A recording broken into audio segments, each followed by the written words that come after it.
Welcome back to Who's Behind Your Mask, this series where we're talking about masks. And it might be tempting to think we're talking about the kind that maybe you've had to wear over the course of the last year.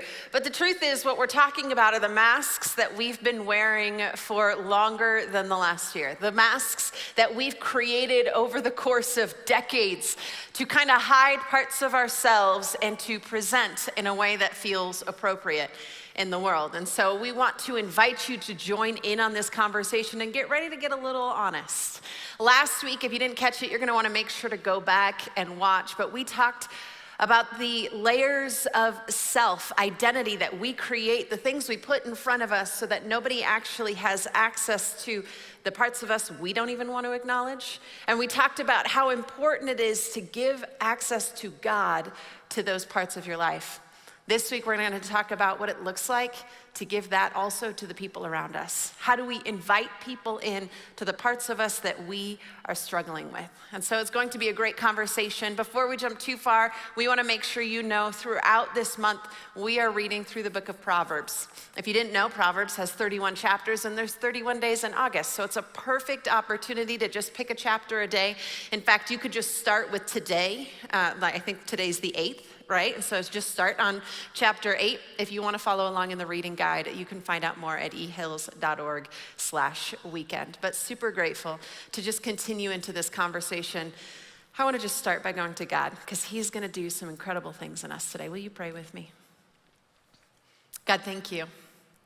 Thank you for who you are every single day.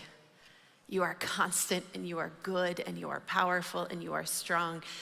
And even though we waver in who we are, we can be sure of you. God, today, will you speak into our hearts and our minds? Allow us to come face to face with who we really are and who you want us to be. And help us really take a good look at the people we surround ourselves with. God, thank you. Thank you for being here. In your name we pray. Amen.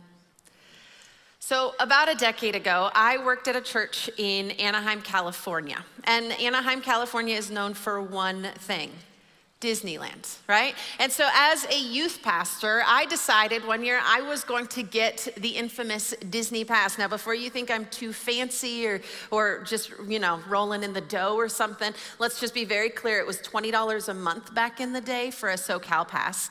And I was living on an air mattress on my friend's floor because I couldn't afford rent. So priorities, okay? But the truth is, part of the reason I wanted a Disney pass was so that I could hang out with students, go grab lunch, go on a ride. It was an amazing opportunity to just do life on Main Street. Well, one of these students in particular, her name's Kelly.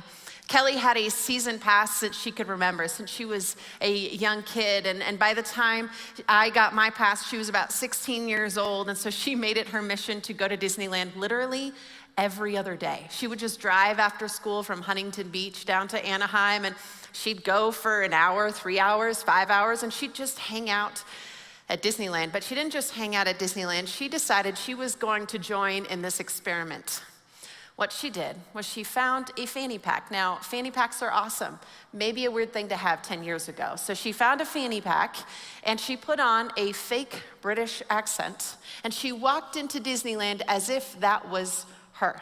So Kelly every week would come back to youth group and tell me stories of who this fanny pack fake accent girl was at Disneyland. The problem was, one day she wandered into the magic store on Main Street. Yes, there's a magic store at Disneyland on Main Street. I don't really know why, but Walt wanted it, so Walt gets what he wants. So she would go to this magic shop, and it was a bunch of guys that worked there that were like 18, 19, 20 years old, and she became friends with them. So she comes back and tells me the story. She's like, Kelsey, I just met a bunch of these guys and we're friends and I'm going back tomorrow and we're gonna hang out and we're gonna do life together. And she was so excited. The problem is she was wearing her fanny pack and her fake accent. And the stories started getting more and more elaborate. Pretty soon she had invented parents who lived in the UK, and her older sister was going to school in Cambridge. And there was just like this whole elaborate spiel on how she ended up in the US for that season. And it was funny stories, and as a youth pastor, I was a little conflicted, like, should I tell her? Like, you're lying to these people, or should I just let it go? And so I just laughed along. And one day she's like, Kelsey, why don't you come to Disneyland with me? And I was like, cool. That's great. I'm just gonna let you do your thing, and I'm just gonna feel conflicted over here. And so we go to Disneyland, and she stops me at the front gate. She says, so here's the deal. I told them about you. I was like, cool. They know your youth pastor. That's awesome. You're not ashamed of me. And she's like, no. I told them that you're my older sister in Cambridge's roommate, and you're also from the UK. Awesome. So I wander into Disneyland now going, do I lie with her? Do I go against this whole story and ruin this image? And I went along with it for the day, and I'm not sure if that was the right judgment call, but that's what I did. But here's my question for us. You may not have a fanny pack and a fake accent, but how many of us do the same thing? How many of us have created identities to be liked or to be seen or to be noticed in the world? And then all along the way, we're asking the people closest to lie along with us. How often do we step into situations and put on an identity that feels safer for us, but all the while really understanding that nobody can truly love us if we're not us? Why settle for likes when you can experience love? That's what Kelly did. She wanted the likes. She wanted people to notice her, to see her, and she settled for these likes, this group of guys at the magic shop who would cheer her on instead of actually being loved for who she is. And I think for a lot of us, we understand because we cultivate our lives and our lawns for the likes, but it really just leaves us lonely and tired. And I think it's time for us to change that narrative. I think it's time for us to invest in relationships in a way that we can actually be loved for who we are and put down some of that facade. The good news is throughout this series, Solomon is giving us wisdom through the book of Proverbs, and he has a lot to say about relationships and about how we conduct ourselves in those relationships. Throughout the book, he's going to kind of give us this difference between wisdom and foolishness, and within relationships, we see wisdom and we see foolishness. We see wisdom in showing up as who we are, and foolishness in showing up as someone else. So how can we wade through that? Well, it starts by choosing wisely. Choose wisely the people that are close to you. Choose wisely the people that get access to who you are. Now, my guess is most of us in this room are one of two kinds of people when it comes to how we choose to include people in our world. Some of you tell everybody everything. Maybe not the greatest idea in all situations. Others of us maybe tell nobody anything. Well, these two extremes are not helpful. So how do we choose to not invite everybody in, but how do we choose to let somebody in to experience the real parts of who you are? How do we undo some of these rhythms of how we choose friendships to decide on the right people? Well, this is where Solomon comes in. In chapter 13, verse 20, he says, "Whoever walks with the wise becomes wise, but the companion of fools will suffer harm." Whoever walks with the wise will become wise. Okay, this is pretty simple, right? If you hang out with wise people, you become wise. If you hang out with foolish people, you become foolish. And we know this because those of you that are out here as parents have maybe said the line, you're gonna become who you surround yourself with. Or maybe you've heard that from your parents. Or maybe you're the parent that says the next one, the show me your friends and I'll show you your future. We say this to our kids all the time because we've seen how they become the people that they're around, but it's no different when we're adults. We do the same thing. How many times have you been in a conversation and some mannerism comes out and you're like, oh, that was so-and-so from work? We do it in little ways, but we don't realize that the people that we keep closest to us are creating us, are forming us to be the people that we are going to be. Which begs the question, do you like who your friends are outside of your relationship? Are they people that conduct themselves well in the world? Because that's who you're going to become. If you look at your group of friends and you go, ooh, I don't like what they're doing, and then you jump in anyway, you are going to become more and more like them. The people that are closest to you are going to have an impact on how you conduct yourself. He continues, if you go a few chapters later in chapter 27, verse 17, it says, iron sharpens iron, and one man sharpens another. The reality for us that we may not always want to accept is that the people that we are closest to, the people that we rub shoulders with, they're going to slowly start pruning us and creating us to be someone else. And it's supposed to be that way. The people that are closest to us are supposed to create us. They're supposed to push us. They're supposed to mold us. But if the person that you're rubbing shoulders with closest is not someone that you really want to be, then as you guys rub shoulders, you're going to turn into someone more like them. But there's a flip side to it. It also means you're going to have an impact on them.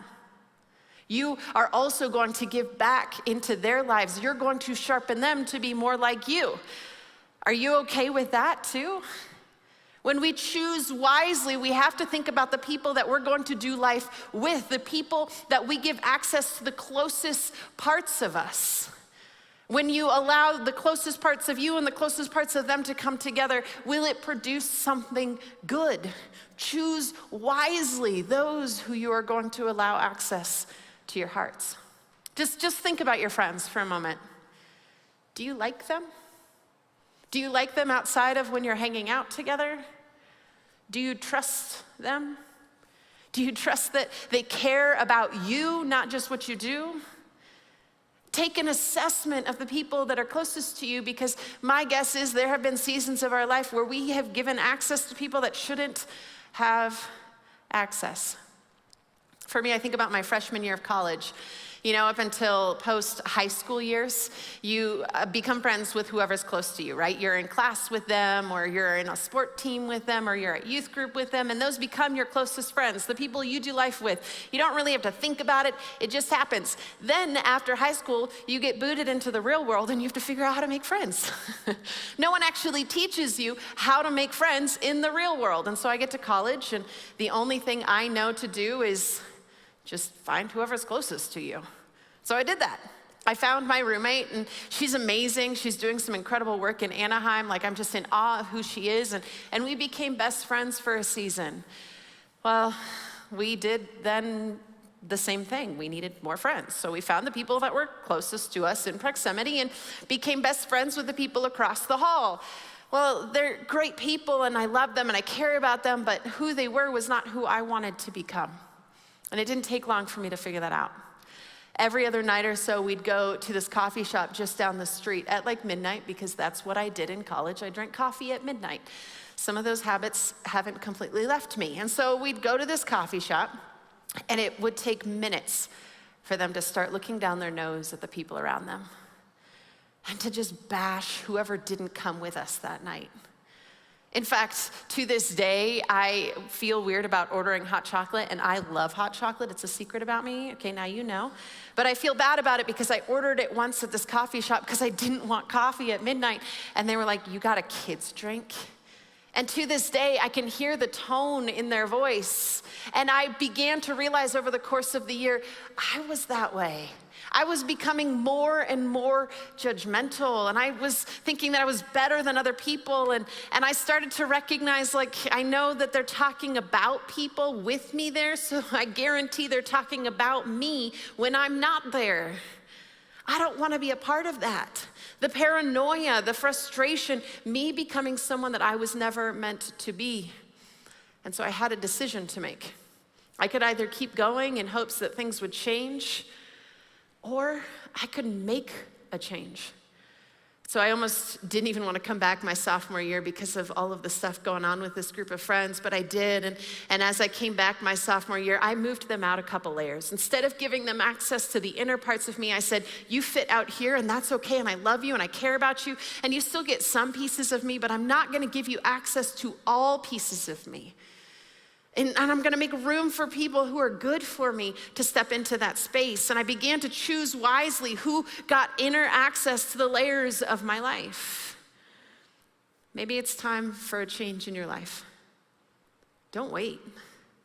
I know we think, well, maybe they'll change, or maybe they'll grow out of it, or maybe it's just a season, but maybe it's okay to move people out of that inner circle into the inner parts of your life, into the outer parts, and say, I'm gonna make room for some people who are better for me, because if you show me your friends, I'll show you your future. You don't have time to sit and go, well, they may become the people that I wanna become one day.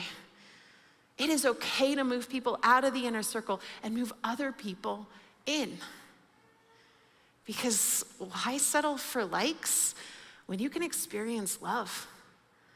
Why settle for the kinds of relationships that you get paranoid about drinking hot chocolate when you can experience love where someone cares deeply about you? And it's hard. It requires a change. It requires an honest assessment of the people you keep closest to you and an honest assessment of how you're impacting the people around you. But once we start choosing wisely, once we start inviting the right kinds of people in, suddenly the voices that enter into our life become more important. They become more valuable, which is what leads us to the next step, which is to listen earnestly. Once you've chosen the right people, listen earnestly. Open your ears to the advice of the people that are closest to you, the people that see your inner parts, the people that see your heart, the people that know the deep, dark stuff that you don't let everybody know. We need to hear from them. And if we need to hear from them, then we need to stop talking and just listen, because they have good things for us. In fact, Solomon puts it this way in chapter 15. He says, without counsel, plans fail, but with many advisors, they succeed. We get kind of a military or a government or a business reference, right? If you build a plan and you want to carry it to action, but you don't let anyone else see it and you don't let anyone else speak into it, you have blind spots and you will miss things. Invite voices into your life. And then he continues at the end of the chapter, he says, the ear that listens to life-giving reproof will dwell among the wise. Whoever ignores instruction despises himself, but he who listens to reproof gains intelligence. Do you want to become a wise person? Do you want to grow in your understanding of the world and of yourself? Do you want to look more and more like the version that Jesus wants you to be every single day? Then you need to allow people to speak into your life, and you need to listen to them. Give permission for people to say things to you, because they're going to help. They're going to offer assistance. They want to walk alongside you, and they have some really good things to say. But we have to be willing to listen, or they're going to stop giving us advice. The interesting thing about listening is a lot of times we think about the opposite of listening as talking. It's actually not the opposite of listening. The opposite of listening, we've seen firsthand over the course of the last year, the opposite of listening is isolation. When someone says something to you and you don't want to hear it, the opposite is actually just to cut them off and not listen at all anymore. To remove them from that season or that part of your life, to divide them from who you are and who you're becoming. The opposite of listening is saying, I don't want your voice in my life at all. And over the course of the last year, we've watched ourselves do it, partially not because we had a choice. We've had to isolate. We've had to remove ourselves from situations, but in doing so, we're disconnecting ourselves from the very voices we need to hear. And when we do that, then we start talking real loud, and we don't know what we're talking about anymore. For me, I think about post-college, right? So freshman year, I made some poor choices on friends, and again, love those people, but they're not part of my inner circle. And then the rest of college, I invited some new people into my life. Some people who spoke love into my world. Some people who helped me see me the way God built me. And it was awesome. I had some great friends. Well, towards the end of college, I started to make some choices personally that were destructive. Started doing things that were less than healthy, less than stellar. And my friends, because they loved me, began to speak up. They began to say, hey, Kelsey, we're worried about you. We see these things and we want to talk about it. We want to help you. And as someone who didn't listen, I did the opposite and I cut them out, and they didn't even notice. I just slowly started disappearing from social circles. I slowly just pushed them away from me. I isolated to the point where when I graduated from college, my friends all got married and I wasn't invited to a single wedding. Why? because I just stopped talking to them. It wasn't vicious, it wasn't mean. I just cut the world off from around me to the point where even to this day, I don't have friends from college. Because the opposite of listening is isolation, and we've become experts at isolation. And even Solomon warns us against this in chapter 18. He says, whoever isolates himself seeks his own desire. I cut people off so that I could do what I wanted to do. He breaks out against all sound judgment.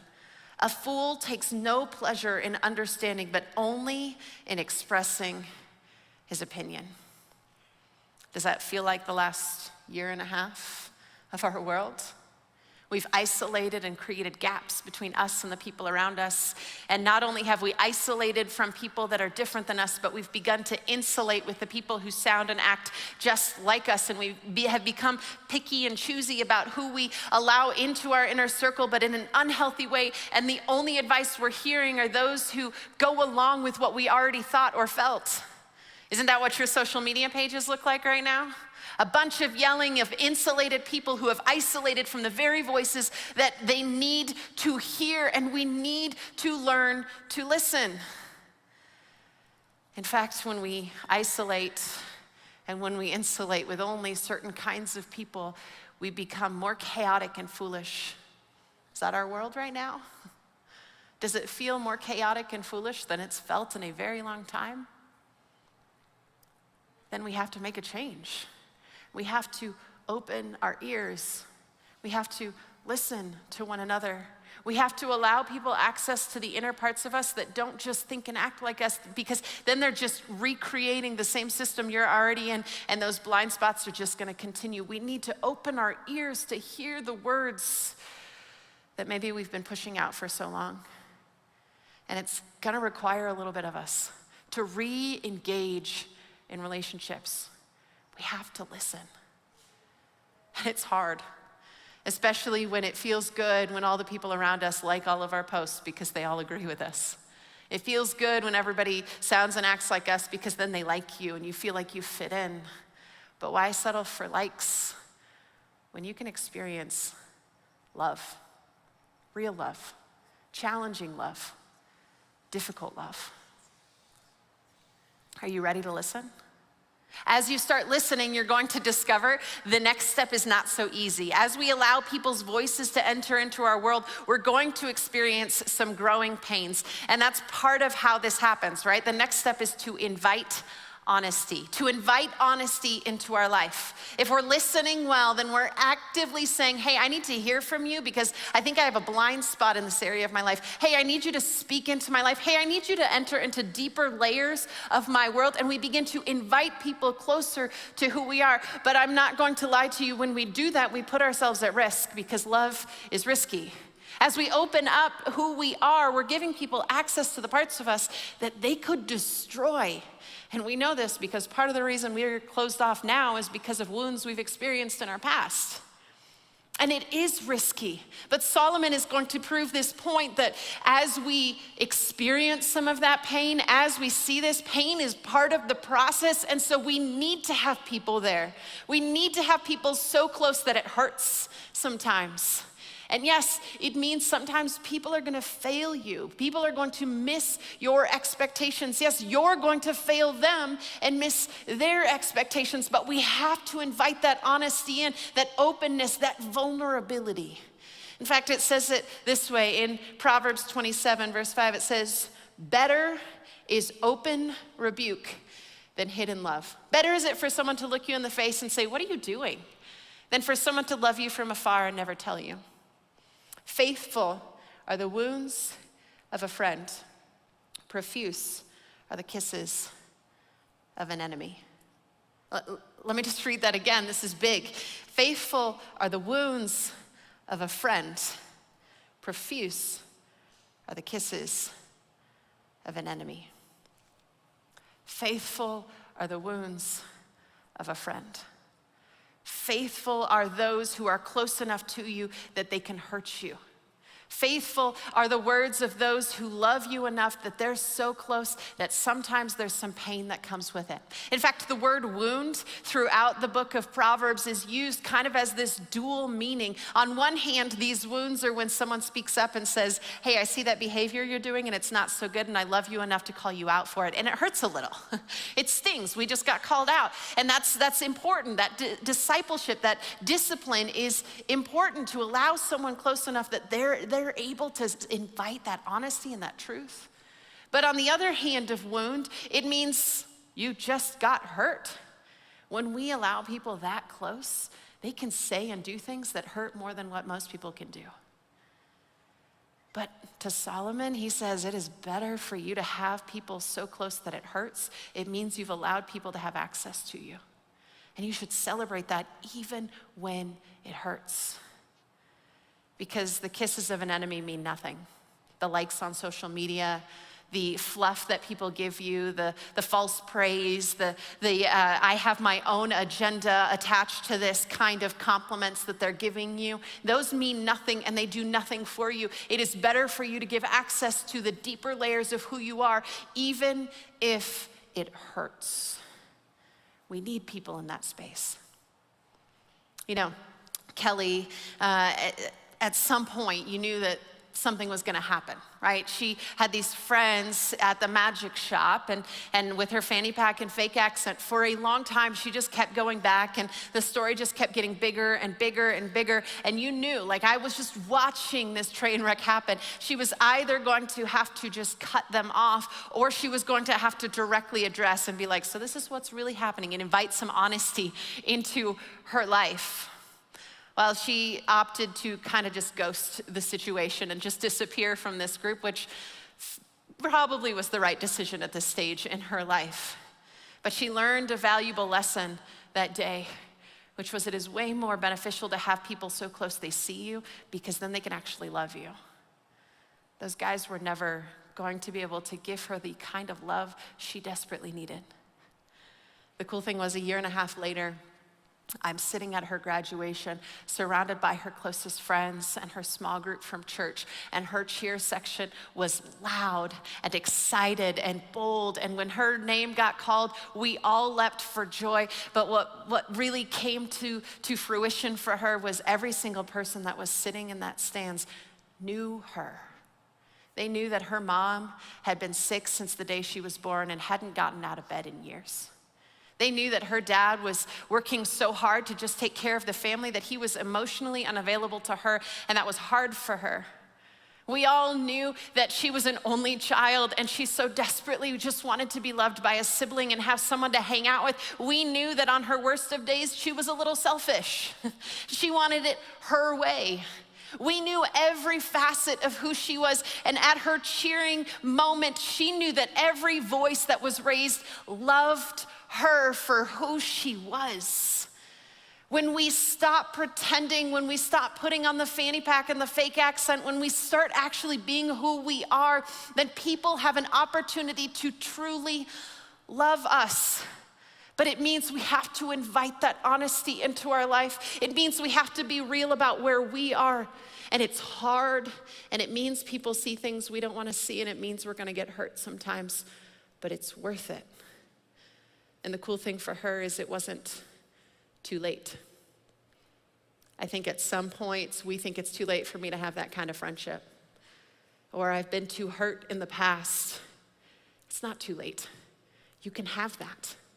But it means inviting that honesty in. It means saying, I'm willing to put down this identity to become who I actually am and see the kinds of people that will stick with me. You know, last week, we invited all of us to kind of take a look at the layers of our life, the things that are inside that are covering some insecurity. Look at what's going on in the deeper levels that we don't acknowledge a whole lot, and give access to God on those parts of our life and not hide from them. This week, keep doing that. Keep doing some work to unpack what's behind the mask. Keep doing the work to see what's really going on. But there's another step we need to add. Don't move. It is going to be really tempting when you start to unload some of the truth about your life, when you start to open up to the people closest to you, when you start giving access to those deeper layers. It's going to be really tempting to run or to isolate or to insulate or to hide or to reject people and just live in your own little bubble. It is going to be really tempting because you just opened up the part of you that can most easily be hurt. It is going to be tempting to shut that door and make a joke and run out of the room. Stay put. Let them invest in you. Let them see you. Let them know you. Don't retreat yet. Stay put. Because that's where growth happens. And it's not too late for you. It's not too late for you to have access to that kind of relationship. It's going to hurt sometimes, but don't move. Because why settle for likes when you can experience love? Don't you want that?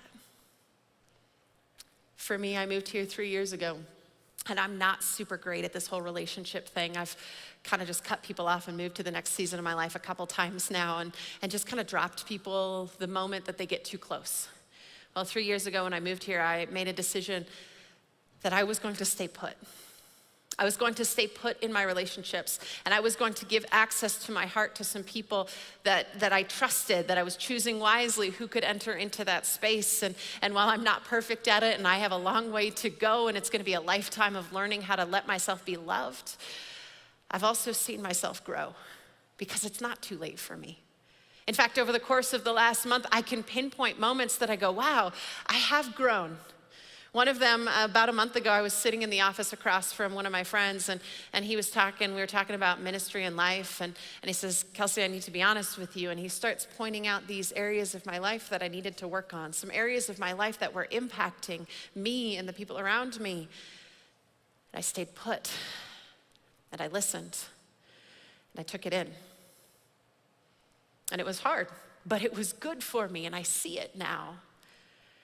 And then, just this last week, we do a run through where we practice things from the stage, and the staff gets to kind of add some input or some thoughts. And I walk off the stage, and one of my friends calls me over, and she says, hey, Kelsey, I need you to know you're better at this than you think you are. And I felt myself, like in that moment, literally backing away from her, and I had to stop myself and pull back in and just listen, because I had given her access to parts of my heart where she knew how insecure I can be about teaching, about being on stage, and how much I don't always feel like I'm worthy of this space, and that it could always be better, and I could just tweak it a little bit more. And she just looked at me and she spoke encouragement into my life. And it's scary because it means she's close enough that she could hurt, but I stayed put. It's not too late for you to have those kinds of relationships. People that call you out and encourage you in the same breath.